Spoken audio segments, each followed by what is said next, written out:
राम राम दोस्तों, मैं आपकी प्यारी दुलारी चुगल किशोरी। कैसे हैं आप लोग? हम तो बिल्कुल ठीक हैं और रोज की तरह आपकी चुगल किशोरी आपके सामने हाजिर है ढेर सारी ओरिजिनल चुगलियां लेकर। अब अनुपमा में जिए तो जिए कैसे चल रहा है, क्योंकि अनुज अनुपमा को सामने देखकर बेहाल है, तो वहीं श्रुति जानबूझकर अनुपमा को परेशान कर रही है।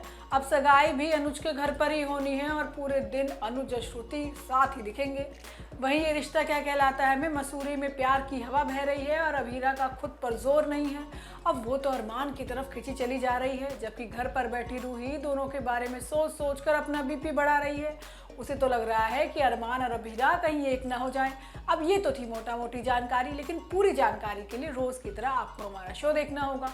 तो चलिए बिना देरी के पहले अनुपमा के सेट पर चलते हैं और जानते हैं कि आज वहां पर क्या होने वाला है।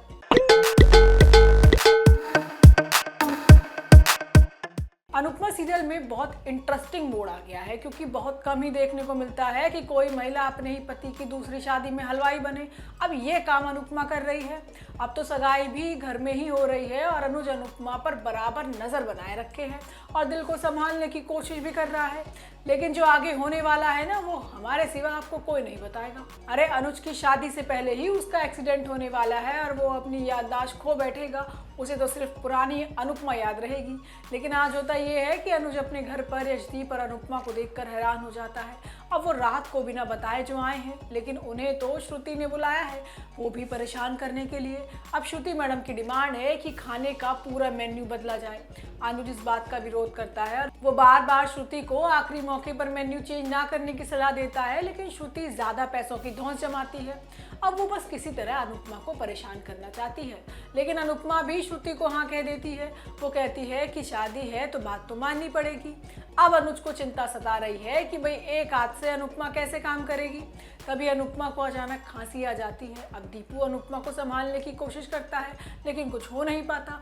अब खुद अनुज आकर मामला संभालता है और उससे गलती से श्रुति की संगीत वाली ड्रेस पर ही मिठाई गिर जाती है, जिसे वो कल पहनने वाली है। अब दोनों को इतना करीब देखकर छोटी भी भड़क जाती है और गुस्से में आकर गुलदस्ता तोड़ देती है। अब अगले दिन अनुज के घर पर ही सगाई होनी है। अनुज का तो पूरा ध्यान अनुपमा पर है। तभी वहां पर आद्या चिल्लाते हुए आती है कि भाई उसकी ड्रेस फट गई। इतना ही नहीं, वो ये भी कह देती है कि पता नहीं किसकी नज़र लग गई है जिसकी वजह से सब कुछ गलत हो रहा है। अब ये ताना अनुपमा के लिए ही होता है, लेकिन फिर भी अनुपमा उसके कपड़े सिलती है।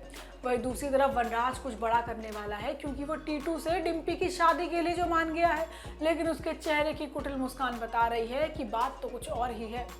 वहीं ये रिश्ता क्या कहलाता है में अरमान और अभीरा मसूरी में है, तो रूही अकेले ही अपने बाल नोच रही है। कहाँ वो सोच रही है कि दोनों वापस आ जाएंगे, लेकिन वहां से आने में दोनों को ही समय लगेगा। अब अकेली अभीरा और अकेला अरमान, दोनों के बीच क्या क्या होगा? अरे ये हम नहीं बल्कि रूही सोच रही है, और सही भी सोच रही है। अब दोनों बहुत करीब आने वाले हैं, जबकि दादीसा का प्यार भी मसूरी से जुड़ा है। आज होता ये है कि अरमान की जगह मनोज केस लड़ने वाला है। अब दादीसा को इस बात पर यकीन नहीं होता, क्योंकि मनोज को फूफासा ने आज तक कोई केस नहीं दिया। अब मनीषा अपने पति का सपोर्ट करती है और कहती है कि हमेशा जमाई साहब पर यकीन किया है, कभी अपनी बेटे पर भी भरोसा करके देख लीजिए। अब दादीसा मनोज को एक मौका देती है और केस जीतने का आशीर्वाद भी दे देती है। वहीं दूसरी तरफ सबको पता लगेगा कि अरमान और अभीरा एक साथ मसूरी में है। अब विद्या और मनीषा अरमान को फोन करती हैं और कहती हैं कि उसे अभीरा का ध्यान रखना है। अब इसी बीच मनोज आकर अपने केस जीतने की बात सबको बताता है और खुश कर देता है। तभी रूही बार बार अरमान से कहती है कि वो कब वापस आ रहा है, और तब अरमान बताता है कि भाई उसे तो वापस आने में कुछ समय और लगेगा। अब ये सुनकर रूही के तो तोते उड़ जाते हैं। वो तो खड़ी खड़ी ही दोनों का हनीमून सोच लेती है और बाकी का काम मनीषा कर देती है, जो जानबूझकर अरमान और अभीरा के हनीमून की बात करती है। वो कहती है कि दोनों साथ में रहेंगे, भले ही दुख में ही सही, लेकिन दुख में भी दो लोग पास आ जाते हैं। इसके बाद दादी साहब ने मसूरी का किस्सा सुनाती है और बताती है कि वो भी शादी करने के बाद मसूरी गई थी और बहुत नाराज भी थी। वहीं दूसरी तरफ मसूरी में अभीरा अरमान से दूर होने का बहाना ढूंढती है, क्योंकि अरमान जैसे ही पास आता है तो उसकी धड़कनें बेकाबू हो जाती हैं। अब देखना होगा कि अरमान के सामने अभीरा कब अपने प्यार का इजहार करेगी। तो दोस्तों, ये तो थी आज के दोनों सीरियल की पूरी जानकारी। आपको हमारा शो कैसा लगा हमें लाइक कमेंट करके ज़रूर बताइएगा, और अगर आपने हमारे चैनल को सब्सक्राइब नहीं किया है तो याद से वो भी कर लीजिएगा। हम आपसे फिर मिलने आएंगे इसी समय पर नई जानकारी के साथ। राम राम।